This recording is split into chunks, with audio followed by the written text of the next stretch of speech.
The broken household. The coal estate sat on the edge of the city like a fortress. Tall iron gates guarding acres of manicured lawns and gardens that looked perfect from a distance, but felt lifeless up close.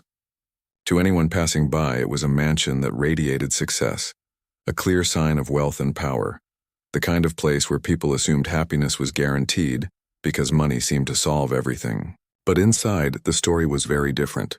Within those grand walls lived Alexander Cole, a self-made millionaire who had built his empire in real estate and finance, and yet for all his brilliance in business, he was failing in the most important role of his life, being a father to his twin boys. The twins, Daniel and David, were only 7 years old, but they carried themselves like children who had already learned disappointment. Their mother had passed away 3 years earlier, and the loss had carved a hollow space in their young hearts. Since then, the house had been a revolving door of nannies, therapists, and caretakers, 12 in total, each leaving sooner than the one before. Some claimed the boys were too difficult to handle, too rebellious, too loud. Others whispered that it wasn't the boys at all but their father's coldness that drove them away. Whatever the reason, none lasted more than a few weeks. By the time the 13th candidate walked up the stone steps of the Cole mansion, the staff had already made quiet bets on how quickly she would leave. Her name was Grace Johnson, a woman in her early 30s with a calm presence that didn't need to announce itself. She wasn't dressed in the crisp uniforms the agency usually sent. Instead, she wore a plain blue dress with neatly pressed sleeves and carried a worn leather bag that looked like it had seen years of service. Her hair was tied back simply, her eyes alert but kind, and she moved with the steady confidence of someone who had weathered storms before. Unlike the polished applicants who preceded her, Grace had no glowing resume, no letters of recommendation from elite families. She wasn't a professional nanny at all.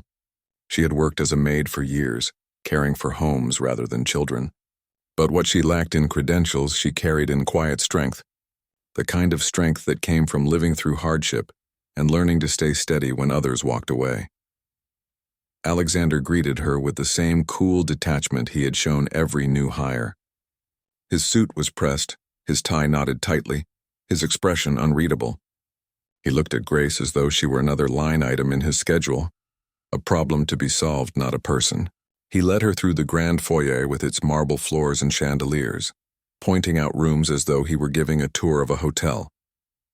His tone was sharp, almost clipped, as he listed her duties. Prepare the boys for school, ensure their homework is done, manage their meals, keep them under control. He emphasized the last part, his eyes narrowing slightly as if daring her to argue. Grace didn't flinch. She listened quietly, nodding at the instructions, but she noticed something else as they walked through the halls. The house, for all its beauty, was strangely silent.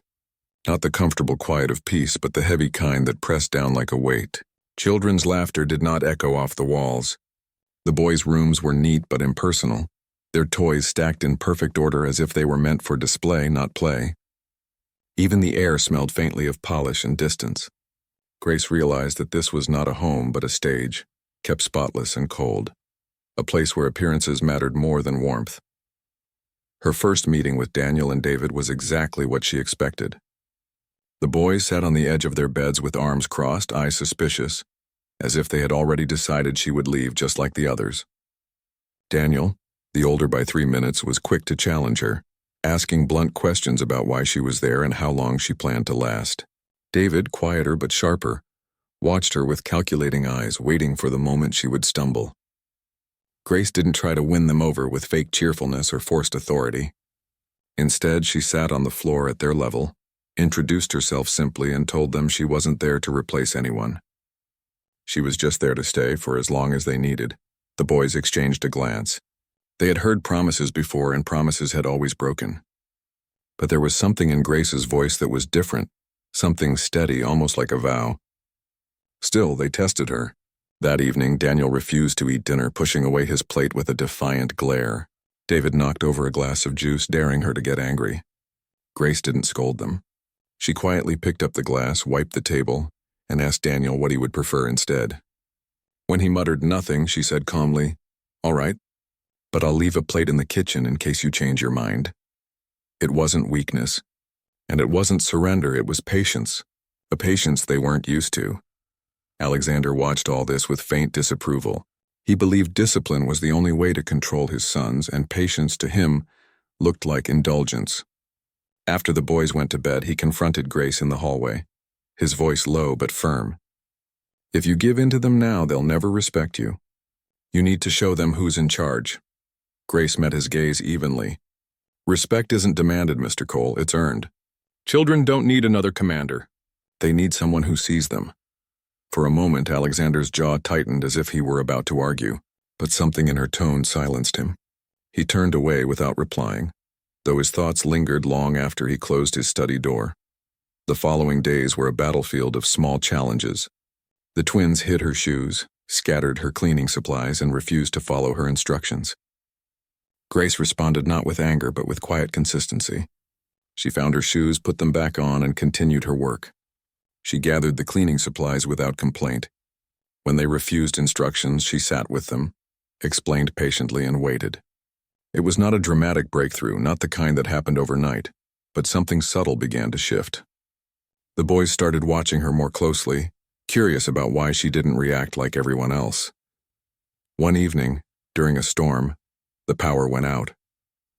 The house plunged into darkness, and the boys, usually restless at bedtime, froze in fear. In the past, they would have cried out for their mother, their fear spiraling into panic until exhaustion finally silenced them. But this time, Grace lit a candle, gathered them close, and told them a story.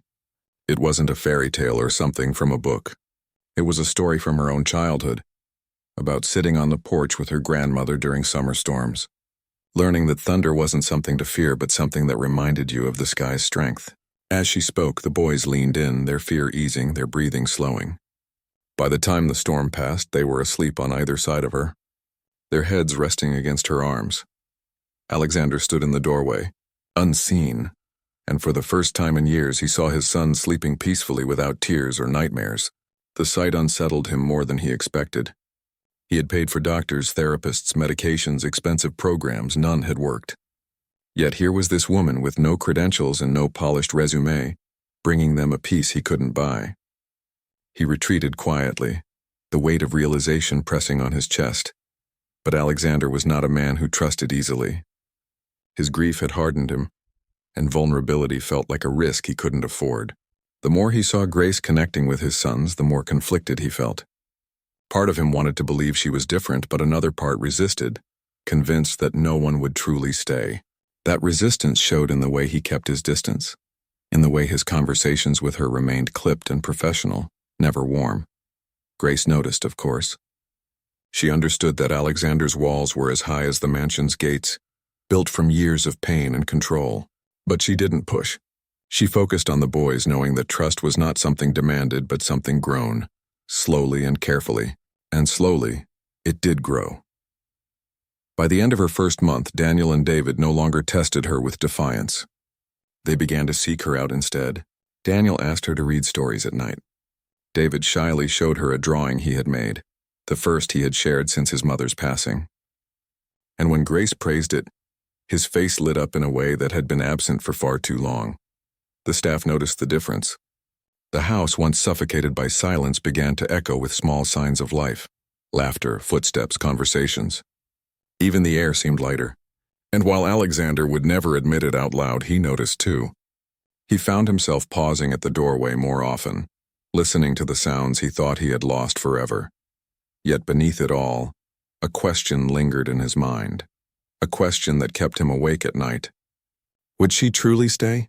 Or was she just another in a long line of people who would eventually leave, taking with her the fragile peace she had brought? Grace didn't know the answer either, not yet.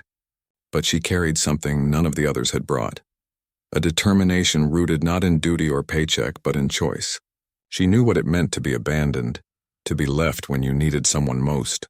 And because she knew, she had already decided, silently and firmly, she would not be another name on the list of those who walked away. That night, as the boys slept peacefully, and Alexander sat alone in his study staring at the rain against the windows, Grace wrote a simple note in her journal, one she would carry with her through the challenges to come. Home is not a place of wealth or rules. Home is where someone chooses to stay, even when it's hard. It was only the beginning, but beginnings, she believed, were sacred. And in this house of silence and shadows, she had already planted the first seed of something that might one day grow into love, into healing, into family. The struggle begins. The first few weeks had been about survival, a delicate balancing act where Grace learned the rhythms of the Cole mansion and the fragile patterns of the twins' emotions. But survival was not the same as belonging, and as time passed, the deeper challenges revealed themselves. Children who had been hurt did not simply heal because someone showed patience. They tested, they pushed, they dug into old wounds, afraid to trust, afraid to hope. And Grace, despite her calm exterior, felt the weight of those challenges pressing against her every single day. Mornings in the Cole household were the most difficult. The twins had developed a habit of refusing routines, as though order itself reminded them of loss. Their late mother had been the one who sang to them while they dressed, who prepared breakfast with silly faces in their pancakes, who tied their shoelaces while humming a tune. After she was gone, mornings became battlegrounds with the boys resisting every step. They were late to school more often than not, and every nanny before Grace had surrendered in frustration. Grace approached mornings differently. She didn't fight the boys with orders. Instead, she introduced rituals of her own, small but steady, like a song at breakfast or a playful competition over who could get dressed faster. At first, Daniel rolled his eyes and David buried his face in the pillow, pretending not to hear. But Grace kept at it, day after day, her voice soft but consistent, her patience unshaken. Slowly, the boys began to respond. One morning, Daniel smirked and declared he would beat David in getting dressed, and for the first time in years, laughter bounced through the halls before school. Grace held on to that sound like a treasure, because she knew it was the beginning of something larger. But Alexander Cole was not so easily convinced. From his office in the mornings, he would watch Grace in the kitchen, moving with unhurried calm, coaxing the boys into eating their breakfast and packing their school bags. To him, it looked inefficient, even indulgent. He believed in discipline, in control, in swift obedience. Watching Grace wait patiently while Daniel chewed slowly, or David insisted on cutting his toast into uneven triangles, made his jaw tighten. More than once, he pulled her aside after the boys had left for school and told her she was wasting time. "Children must learn discipline early," he said one morning, his voice clipped. "Patience will not prepare them for the world. It will only make them soft." Grace didn't argue, but her eyes were steady as she replied, "Discipline without love breaks a child, Mr. Cole. They already know how to be afraid. What they don't know is how to feel safe." Her words unsettled him, though he would never admit it. He had built his empire on control, on eliminating uncertainty, on driving results without compromise. To hear someone suggest that his approach to his own children was part of the problem stirred something he wasn't ready to confront. He dismissed her with a wave of his hand, but her words lingered, circling in his mind long after he returned to his office. The afternoons brought their own challenges. The twins were intelligent boys, far more perceptive than most adults realized, and their grief had made them sharp in ways that cut deep. They questioned everything, from why their mother was gone to why their father was always busy, and their questions often carried bitterness. Grace became their outlet, the one they tested with their doubts. Sometimes they shouted at her, angry at the world. Sometimes they withdrew into silence, refusing to answer her questions or meet her eyes. It would have been easy to take it personally, to feel rejected or defeated, but Grace never did. She saw their anger for what it was, a shield against disappointment, a shield that had been forged by too many people walking away. One afternoon, Daniel slammed a door so hard it rattled the frame, shouting that no one cared about him, that everyone left. Grace found him curled up under his blanket, fists clenched, face red with frustration. She didn't lecture him or tell him to calm down. She simply sat on the edge of the bed, not too close, and began to tell a story.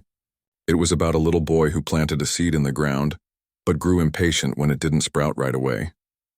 The boy wanted to dig it up, to throw it away, convinced it would never grow, but he kept watering it even when it seemed hopeless, until one day, a small green sprout broke through the soil.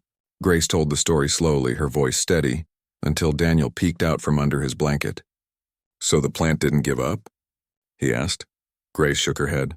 "No, it stayed even when it seemed nothing was happening. That's how growing works. It takes time." Daniel didn't say anything more, but when Grace stood to leave, he whispered, "I don't want people to give up on me." Grace turned back, her eyes soft. Then it's a good thing I'm not going anywhere. Moments like that defined Grace's days, small breakthroughs that stitched themselves into something stronger. But the house itself often worked against her.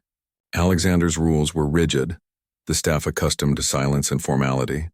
Meals were served in the grand dining room, where the boys were expected to sit straight and quiet, utensils placed neatly on the table. Grace, on the other hand, encouraged them to talk, to laugh, to share stories from school. The clash was inevitable. One evening, as the twins giggled over a private joke at dinner, Alexander's voice cut across the table like a blade. "Quiet. This is not a playground." The boys fell silent, their faces closing up like shutters. Grace glanced at them, then at Alexander, and for the first time she spoke firmly.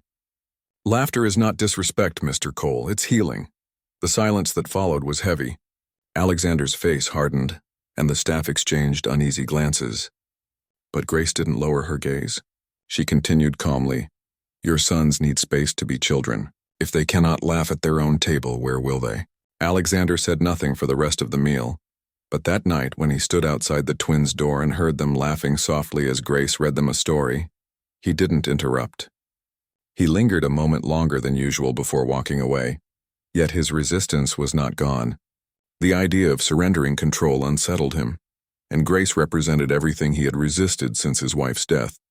Vulnerability, openness, the possibility of being hurt again. He couldn't deny the changes in his sons, the way they smiled more, the way they slept without nightmares. But he wasn't ready to admit that Grace was the reason. In his mind, she was still temporary, still another risk of disappointment waiting to happen. Grace sensed his doubt, but she didn't let it deter her. She wasn't in the Cole mansion to prove herself to Alexander. She was there for the boys. And slowly she began weaving herself into their lives in ways that couldn't be undone. She taught them small lessons through everyday moments. How to bake simple cookies on a rainy afternoon. How to build towers out of blocks and watch them fall without frustration. How to say sorry when words hurt. And how to forgive when someone tried to make things right. Each lesson was quiet but powerful, each one building a foundation of trust that grew stronger with time. The turning point came one evening when David fell ill. He had a fever that spiked suddenly, his small body trembling as he lay in bed. Alexander, panicked but hiding it under his stern exterior, immediately called the doctor, pacing the hall while waiting for the response. Grace, however, sat by David's side, placing a cool cloth on his forehead, whispering softly to keep him calm. When the doctor finally arrived and confirmed it was nothing serious, just a viral fever, Alexander exhaled in relief. But what caught him off guard was what David murmured in his half-sleep. "Don't leave, Grace." The words were faint, barely audible, but they struck Alexander like a blow. His sons had never spoken like that to anyone else, not to the other nannies, not even to the therapists. For the first time, he realized they were holding on to her, choosing her, in a way they hadn't chosen anyone since their mother. That night, after the doctor left and the house grew quiet again, Alexander found himself standing outside Grace's small room near the servants' quarters. He raised his hand to knock but hesitated. Inside, he could hear the faint scratch of her pen against paper, as if she were writing in a journal. He lowered his hand, turned away, and walked back to his study. On his desk lay contracts worth millions, yet he found himself unable to focus on them. His mind kept drifting back to David's words, to the way Grace had sat with him without fear, without complaint, as if staying was the simplest choice in the world.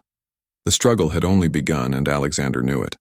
Grace's presence was unsettling the order he had built around his grief, forcing him to confront truths he had buried. For the twins, her presence was reshaping their world, teaching them that not everyone left, that some people stayed even when it was hard. For Grace herself, it was a test of endurance, a daily reminder that healing was not a straight line but a path filled with resistance and small victories. And so the mansion that had once been defined by silence and control began to shift. It was not sudden and it was not easy, but something was changing. In the laughter at the dinner table, in the whispered words of a sick child, in the defiance of a woman who refused to leave, a new foundation was being built. It was fragile, uncertain, and constantly tested, but it was real. And for the first time in a long time, the Cole household was beginning to feel less like a cage of wealth and more like the faint outline of a home. The heart awakens as autumn spread across the city. The grounds of the Cole estate shifted from vibrant green to deep shades of amber and gold.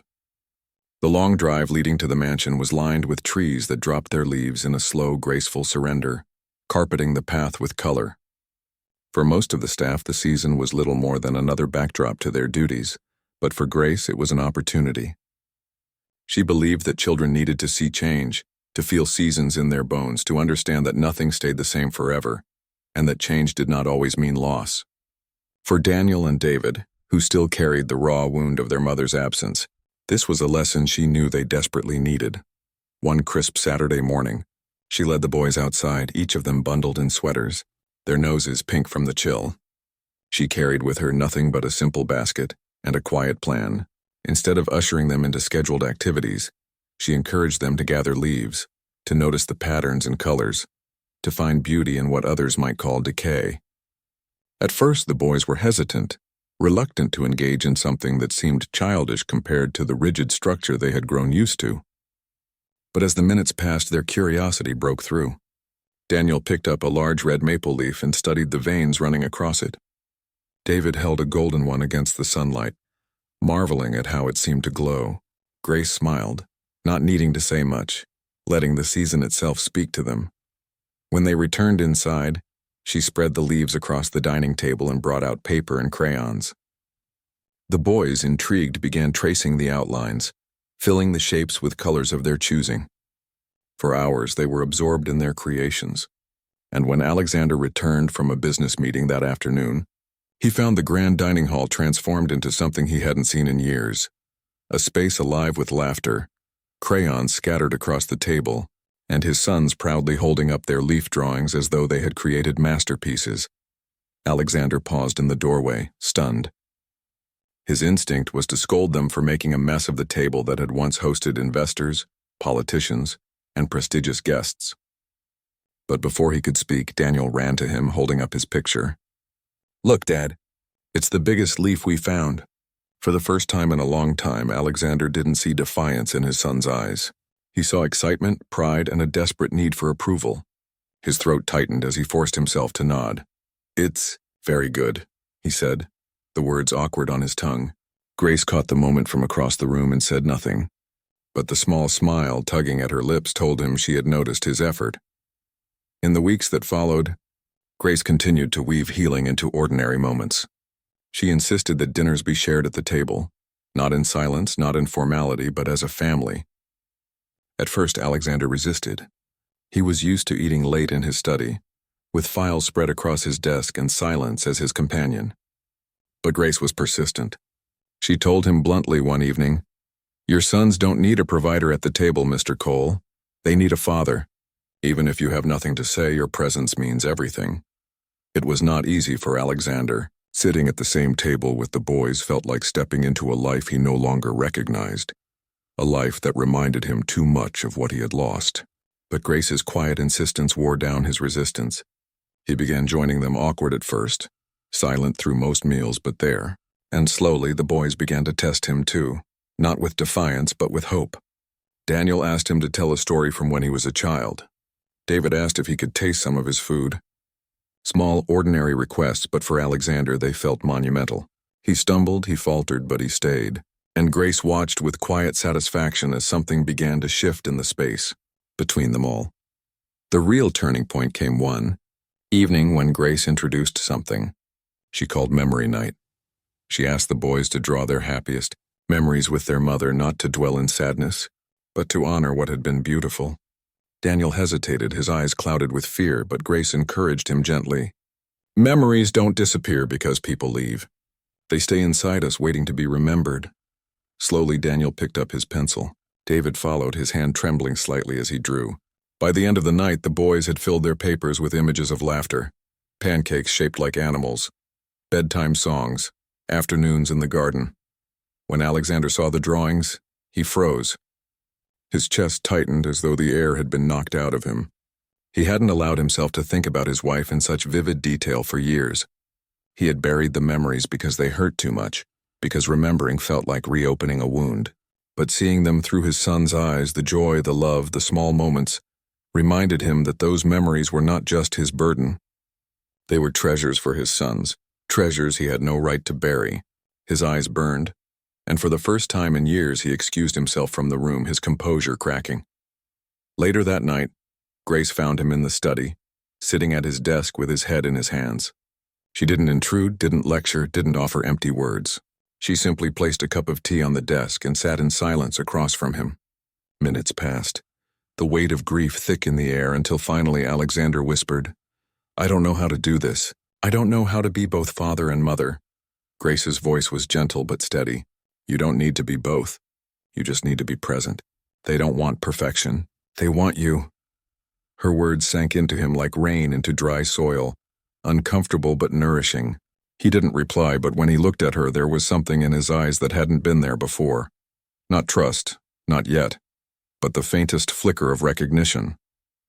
Recognition that she was not just another caretaker, not just another temporary presence, but someone who had chosen to stay when it was hardest. The days that followed carried more of these small awakenings. Alexander began to notice details he had ignored for years. The way Daniel furrowed his brow when concentrating on homework. The way David hummed softly when drawing. The way both boys glanced at Grace whenever they were uncertain, seeking her reassurance. And each time he felt a pang of both gratitude and guilt, because he realized that she was giving them what he had failed to provide, a sense of safety. One evening, after the boys had gone to bed, Grace found Alexander lingering outside their room, listening to their steady breathing. He looked almost startled when she appeared beside him. "They're finally sleeping without fear," he murmured, his voice rough. Grace nodded. "Because they trust you're near." Alexander shook his head. "No, because they trust you." For the first time, there was no bitterness in his tone, only quiet acknowledgement. Grace didn't take credit. She simply replied, "Trust is not divided, Mr. Cole, it grows. They can trust me and they can trust you too. It doesn't have to be one or the other." He looked at her, then truly looked, and something unspoken passed between them. A fragile thread of understanding, fragile but real. By winter's first snow, the Cole mansion no longer felt suffocated by silence. The boys ran through the halls with laughter, tracked snow into the foyer after building lopsided snowmen, and begged their father to join them in games he had long considered beneath him. To everyone's surprise, one evening he did. Grace watched from the window as Alexander, dressed in a heavy coat, helped his sons roll a giant snowball across the lawn, his laughter echoing against the cold night air. For the staff, it was a sight they never thought possible. For Grace, it was proof that the walls around his heart were beginning to crack. And so the house that had once been a fortress of grief began to awaken. The twins were healing, Alexander was softening, and Grace, who had entered quietly as a maid with no credentials, had become the axis around which their world was slowly turning. It wasn't easy and it wasn't finished, but for the first time in years, the Cole family was beginning to feel alive again. The threat winter had settled in with a quiet persistence, covering the city in a blanket of white that muffled sounds and made the world appear softer than it truly was. Inside the Cole estate, warmth had returned to places that had once been cold. The grand dining hall now rang with laughter at mealtimes. The living room echoed with board games and bedtime stories, and the twins, Daniel and David, were no longer shadows of themselves. They were children again, mischievous, curious, alive. Grace had become the heartbeat of this change, and though Alexander still struggled with his own grief, he had begun to lean into the rhythm she created. For the first time in years, the mansion was more than a house. It was beginning to resemble a home. But peace rarely lasts unchallenged, especially in families where wealth and power attract scrutiny. The first sign of trouble came in the form of a thick envelope delivered to Alexander's study late one afternoon. He had been reviewing contracts when the butler laid the letter on his desk, his expression hesitant. The return address sent a chill down Alexander's spine. Hollingsworth and Parker, attorneys at law. He tore it open, his eyes narrowing as he read the words that threatened to unravel everything. The petition was formal, cold, and merciless. His late wife's parents, Eleanor and Richard Hollingsworth, were filing for custody of the twins. The accusations were sharp and deliberate. Neglect, emotional unfitness, instability. They referenced the string of nannies who had come and gone, the boys' documented struggles in therapy, and the infamous moment when Alexander, in his grief, had once lashed out in anger. Every weakness, every mistake had been laid bare in black ink. But what stung most was the implication that Grace's presence was proof of his inadequacy. That by relying on a maid to care for his children, Alexander had shown himself incapable of parenting them alone. He sat in silence after reading, his jaw clenched, the edges of the paper crumpling under his grip. The room felt colder, heavier, as if the ghosts of his failures had come back to haunt him. For years he had built walls to keep judgment out, but now those walls were under siege from within his own family. When Grace entered the study later that evening to ask if the boys could have hot chocolate before bed, she found him still seated at his desk, the letter open before him. His face was pale, his posture rigid. She approached cautiously, sensing the storm in him. "What's happened?" she asked softly. He didn't answer immediately, but his hand trembled slightly as he pushed the letter toward her. Grace read in silence, her eyes scanning the words carefully. When she finished, she set it down slowly, her expression unreadable. "They're using me against you," she said at last, her voice low. Alexander looked up, bitterness twisting his features. "They'll claim you're proof I can't do this on my own, that I've failed as a father." Grace met his gaze firmly, her calm unshaken. "But you're not alone. You don't have to be. That's not failure, it's family." Her words cut through the fog of his fear, but they didn't erase it. The Hollingsworths were not ordinary opponents. They were powerful, wealthy, and relentless. Eleanor Hollingsworth, in particular, had never forgiven Alexander for taking her daughter away from the gilded circles of high society. She had tolerated him while her daughter lived, but after her death, disdain hardened into something closer to hatred. Grace knew this battle would not be fought only in courtrooms, but also in the court of public opinion, where appearances mattered more than truth. The days that followed were tense. Lawyers filled the mansion, discussing strategies and collecting documents. The boys, perceptive as always, sensed the shift. They overheard hushed conversations, noticed the way their father's expression grew darker, the way Grace seemed more protective, as if bracing for impact. One evening, Daniel confronted her directly, his young voice trembling with fear. "Are they going to take us away?" Grace knelt before him, taking his hands in hers. "No one can take you without a fight, Daniel, and I promise you I will fight for you with everything I have." David, who had been silent, whispered, "But they're rich. They can do anything." Grace shook her head gently. "Money doesn't make a family, love does, and love is stronger than anything they can throw at us." Those words comforted the boys, but Alexander overheard them from the hallway. He stood frozen, listening as his sons clung to Grace, believing in her more than they had ever believed in him. A mixture of emotions churned in him: gratitude, shame, jealousy, and awe. Grace had given them a sense of safety he had failed to provide. And now she was preparing to stand in court to defend them, not for her own sake, but for theirs. The first hearing was set for January. The courthouse was imposing, its marble floors echoing with footsteps and whispers. Reporters gathered at the steps, eager for a scandal involving one of the city's wealthiest families. Alexander walked in dressed in a gray suit, his posture rigid, his face a mask of control. Grace followed beside him, not as staff but as something more, an anchor the boys clung to. Daniel and David were not present that day, spared from the spectacle. But their absence was felt like a weight in the room. The Hollingsworths arrived in crisp, expensive coats, their expressions cold and rehearsed. Eleanor in particular radiated disdain as her sharp eyes flicked toward Grace, dismissing her presence with a single glance. To Eleanor, Grace was an intruder, an unqualified outsider who had no right to stand in the same room as blood relatives. The proceedings began, and the Hollingsworths' lawyer wasted no time in painting Alexander as an unfit parent. He listed the failures, the nannies who had left, the boys' struggles, the documented incidents of emotional instability. When he mentioned the maid who had been left to raise the children, a murmur rippled through the courtroom. Grace sat silently, her hands folded, her gaze steady. When it was the defense's turn, Alexander's lawyer spoke of progress. The boys' improved health, their laughter, their school performance. He spoke of Grace's presence not as evidence of Alexander's failure, but as proof that he had built a support system for his children. Yet it was not enough. The judge, a stern woman with silver hair, turned to Grace directly. "Miss Johnson, would you like to speak?" The courtroom grew quiet as Grace rose to her feet. She had no papers, no rehearsed speech, only the truth she carried in her heart. Her voice was calm, steady, and filled with conviction. When I arrived at the Cole house, Daniel and David were afraid of everything. Afraid to sleep, afraid to laugh, afraid to trust. They had lost their mother, and in many ways they had lost their father too, because grief had closed him off. I am not a psychologist. I am not a relative. I am just someone who chose to stay when others walked away. And because I stayed, they began to heal. They began to believe that not everyone leaves when it gets hard.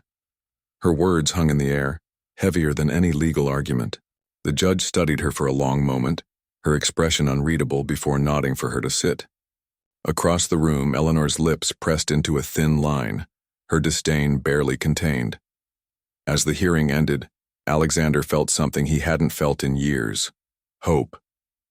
Not because the case was won, but because Grace had shown him what it meant to fight with heart, rather than power. She had stood in that courtroom, not as a maid, not as an employee, but as family.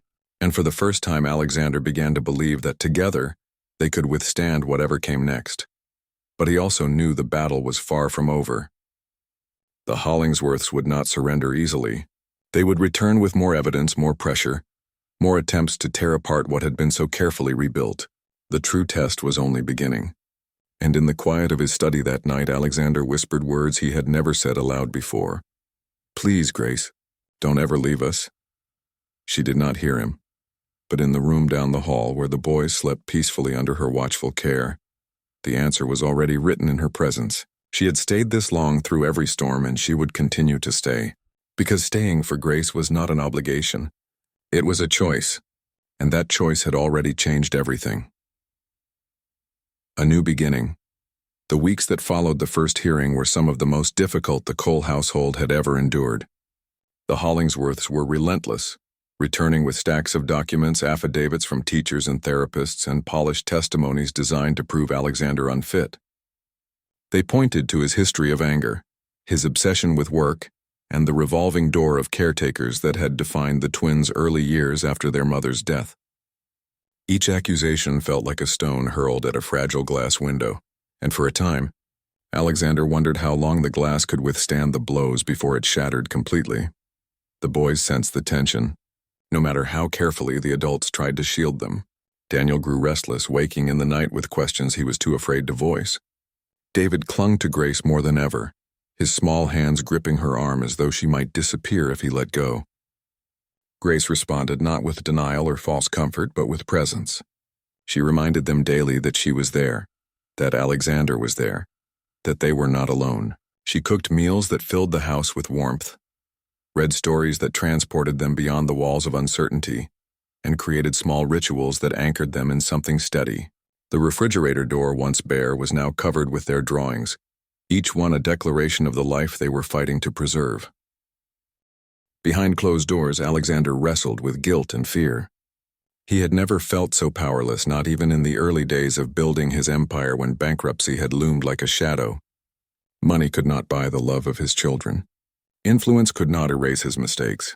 For the first time in his life, the outcome of a battle rested not on contracts or negotiations, but on whether or not he had truly changed as a father. And as he watched Grace move through the house, steady and unwavering, he began to understand that she was not just helping his children heal. She was teaching him what it meant to stay, to show up, to choose family over pride. The final hearing arrived on a cold February morning. The courthouse was filled with reporters once again, their cameras flashing as the families walked inside. Alexander wore a dark suit, but there was something different in his posture this time. Not just the rigid confidence of a businessman, but the quiet determination of a father who refused to lose his children. Grace walked beside him, her presence calm and steady, her long blue dress modest yet dignified. She had no legal standing, no blood connection, but she carried herself with the strength of someone who knew the truth could not be erased by paper or politics. The Hollingsworths sat across the aisle, their polished appearances hiding the venom in their words. Eleanor's testimony was cold and sharp. She spoke of her daughter's memory, of the grandchildren she believed were being raised in chaos, of Alexander's unworthiness as a father. She dismissed Grace entirely, referring to her as the help, a temporary figure with no rightful place in the lives of her grandchildren. Her words dripped with disdain, and for a moment it seemed the tide of the courtroom was in her favor. But when it was time for the defense, something shifted. Alexander rose to the stand, his voice steady but raw. For the first time, he did not hide behind polished phrases or carefully crafted arguments. He admitted his failures openly. He spoke of his grief, of the anger that had driven him to push people away, of the mistakes he had made as a father. And then he spoke of change, of the nights he now sat at the dinner table, of the mornings he walked his sons to school, of the laughter that had returned to his home. He did not speak of wealth or power. He spoke of love. And when his voice cracked as he said, "I cannot erase the past, but I will not abandon the future," even the judge leaned forward, listening closely. Finally, Grace was asked to speak again. She did not stand as a professional or as an expert, but as a witness to the truth. Her words were simple, spoken without flourish. "I am not their blood. I am not their relative, but I chose to stay when it was hard, and that choice has made me family. I have seen these boys laugh again, dream again, trust again. That is not chaos. That is healing. And no court ruling can change what they already know in their hearts, that they are safe and that they are loved." The courtroom fell into silence. Even Eleanor's sharp eyes faltered, her mouth tightening but no words coming forth. The judge, a woman known for her sternness, sat quietly for a long moment before speaking. Her voice was measured but clear. This court recognizes that no parent is without fault, and no family is without struggle. But what matters most is the welfare of the children. And it is evident from all testimony that Daniel and David are thriving under the care of their father, with the invaluable support of Miss Johnson. The petition for custody is denied. The word struck like a bell. Relief swept through the courtroom, though Eleanor gasped in outrage, her hand clutching her pearls. Richard Hollingsworth placed a hand on her arm, shaking his head, knowing the battle was lost. Alexander exhaled sharply, his shoulders sagging under the weight of weeks of fear. Grace sat down quietly, her hands folded, her face calm. But in her eyes burned the quiet fire of victory, not for herself, but for the children she had promised to protect. Outside the courthouse, reporters swarmed, their questions sharp and relentless. But Alexander ignored them, focusing only on the sight of his car where the twins waited anxiously with Mrs. Keller. When Daniel and David saw him approach with Grace at his side, they ran forward, their small arms wrapping around both of them at once. "Did we win?" Daniel asked breathlessly. Alexander crouched down, pulling them close. "Yes," he whispered, his voice thick with emotion. "We won. And no one is taking you away." David turned to Grace, his eyes shining with tears. "You're not leaving, right?" She knelt to meet his gaze, her hands steady on his shoulders. "I told you I don't leave when it's hard. I'm here. I'm staying." The boys clung to her, their relief evident, and Alexander stood watching, his heart swelling with gratitude and something deeper he could not yet name. The weeks after the victory were not marked by grand celebrations or lavish displays. Instead, they were filled with small, steady acts that built a new foundation. Breakfast shared at the table without rush, afternoons spent in the backyard building forts out of snow, evenings where Alexander stumbled through bedtime stories while the boys corrected his mistakes with laughter. The mansion was no longer silent. It breathed again, alive with the sounds of family. One Sunday morning, Grace suggested something new. She gathered the family in the sunroom, where light streamed through tall windows, and placed a large sheet of paper on the table. At the top, she wrote in bold letters, "House Rules." She handed each boy a colored pencil. Daniel wrote, "Always eat together at dinner." David added, "Tell stories before bed." Grace contributed, "Listen first, then speak." Alexander hesitated before writing his own rule in careful block letters. "No giving up, on yourself or on each other." They pinned the paper to the refrigerator with magnets shaped like smiling suns, a daily reminder of the life they were building. As weeks turned into months, the transformation deepened. Alexander no longer buried himself in work as an escape. He began spending evenings in the living room, sometimes reading, sometimes simply sitting with his children. Grace remained the steady center, guiding without commanding, loving without condition. The staff, once distant and mechanical, softened as well, their routines shaped by the warmth that had spread through the household. And one evening, As winter gave way to spring, Alexander found himself standing on the back porch, watching the twins chase each other across the lawn while Grace sat nearby, sketching quietly in her worn notebook. He realized then that his life had been rebuilt not by wealth, not by control, but by the courage of one woman who had chosen to stay when everyone else had left. He walked toward her, his voice uncharacteristically gentle. "Grace, thank you." She looked up, surprised, her pencil pausing. "For what?" "For saving them," he said simply, his eyes drifting to the boys. Then after a pause he added, "For saving me too." Grace didn't reply immediately. She simply smiled, closing her notebook, her gaze soft but unwavering. "We saved each other, Mr. Cole. That's what family does." And as the sun dipped low behind the trees, casting long golden shadows across the lawn, Alexander knew she was right. Their story was not about perfection nor about bloodlines or appearances. It was about the simple, powerful choice to stay. And that choice had turned loss into healing, silence into laughter, a house into a home. For Daniel and David, it was the beginning of a life where they no longer feared being left behind.